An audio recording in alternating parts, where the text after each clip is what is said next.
Venmo, the popular payment app in the US. Jen, I know you don't know it because you all send money via email in I Canada. know learned it. today. I know we send money by email, but I know Venmo. But Venmo's getting a bit more private, albeit quite incrementally. So if you know Venmo, you know there's kind of the social feed that just scrolls down with a huge list of, not payment amounts, but sort of emojis and kind of, we're splitting the internet bills and you see who's paying who, and this could be complete strangers. And this has long been kind of a qualm amongst privacy advocates because it's quite easy in a lot of instances to paste together people's various cohorts, a lot of what their hobbies and activities are. And Venmo's finally tried to say, okay, maybe this like all public by default is not the greatest idea. So they're going to be removing that feature and limiting it to kind of your exact friend list. And so I'm curious about what we think about this. And Zach, I saw your hand shoot up, so I'm going to go right to you with it. I'm going immediately for the crypto angle. Like, what about Ethereum? Like, this is the same thing, like public by default, right? Like, if I have your address, I can go on Etherscan and I can like see all your. Oh, sorry. Oops. So I don't know, like the implications for like, public blockchain networks. That's the thing that's kind of interesting for me, right? Like people are like, oh, this is a dumb idea. They should have never have shown transactions to anyone who wanted to look at them. What about Bitcoin? Like, what about Ethereum? Like, are we going to change that? So I don't know. That was like the immediate thing that came to mind, but I don't know. I'm curious to hear more. Naomi, what do you got?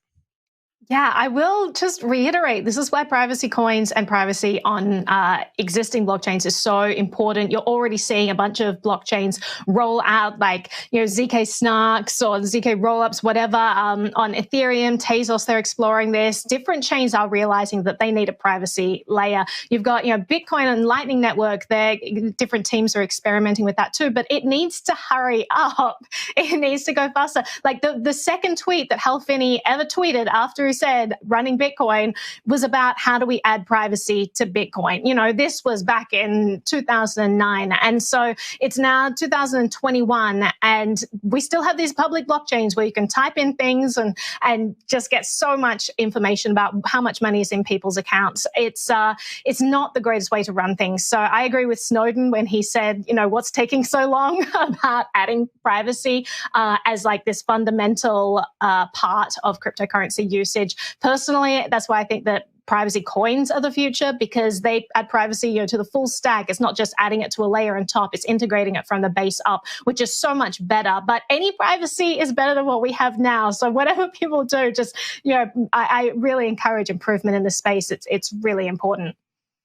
I want to flip it a little bit, Zach, too. For one thing, I will say I don't think Joe Biden's shooting Ethereum all over the place in that regard. And that was one thing, that was kind of discovered through this, as BuzzFeed initially reported that they were able to find Joe Biden's Venmo and his friends and family and kind of map out some of that quite quickly. It took about 10 minutes. So, on the flip side of this, and also kind of talking about the differences between transparent blockchains, which is obviously you can see the amount of transactions, where they're going. If, somebody's affiliated with a wallet, you can do that. There's not sort of the weird emoji and like what the money is actually being used for, which I think is, albeit it's a conversation we certainly should have, but I think it's good that Venmo is doing away with this for that exact reason, right? You can do a lot of behavioral kind of trade analysis if you really wanted to get down into it, particularly for this one. But I think you're spot on with the crypto angle. It's like once we pierce that veneer of like pseudonymity, this becomes, a similar conversation in some ways.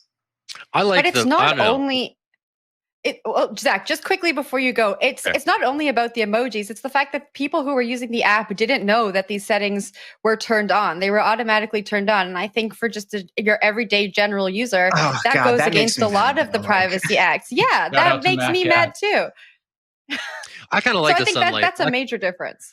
I like we found Vitalik's public Ethereum wallet. Oh no. I kind of like that aspect about cryptocurrency, right? These are public ledgers, and that sunlight I think is going to be at least a narrative asset as we talk about cryptocurrency in ransomware and for other nefarious stuff, right? The ability for Chainalysis or whoever to track down these funds that go to ransomware hackers, and you can retrieve these funds. You have everyone from Katie Hahn, a former U.S. prosecutor who's now at A16Z, all the way down to developers saying, hey, no, this public feature of these networks is actually an asset to establishing this as a legitimate network on which we can conduct large scale finance. So I don't know. I guess I tend to see it as a feature, not a bug. But I mean, obviously, it's a really interesting conversation. Well, either way, just to throw in one important thing here, which is that the public visibility is a technical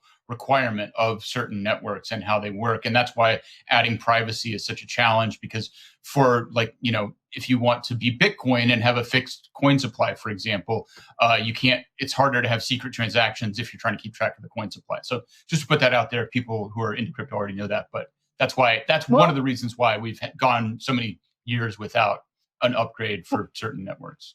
Well, I'll push back on that a little because Zcash is notorious for, everyone says we can't audit the supply. Well, that's just not correct. They have separate pools and you have like one-way directional movement of these coins. So there are definitely ways that you can track this. It just wouldn't for sure. Exactly. But I will also say that, a couple of things. I think that we're giving out so much data on Facebook and Twitter and all of this. People are already knowing what our cohorts are and what our activities are and getting a pattern of our life. And we maybe should be more cognizant of that as a society, how much information we're voluntarily putting out there in the world. But also, to push back and just go back to what Snowden said, when we're talking about, well, I like that it's all public and you can see all this money.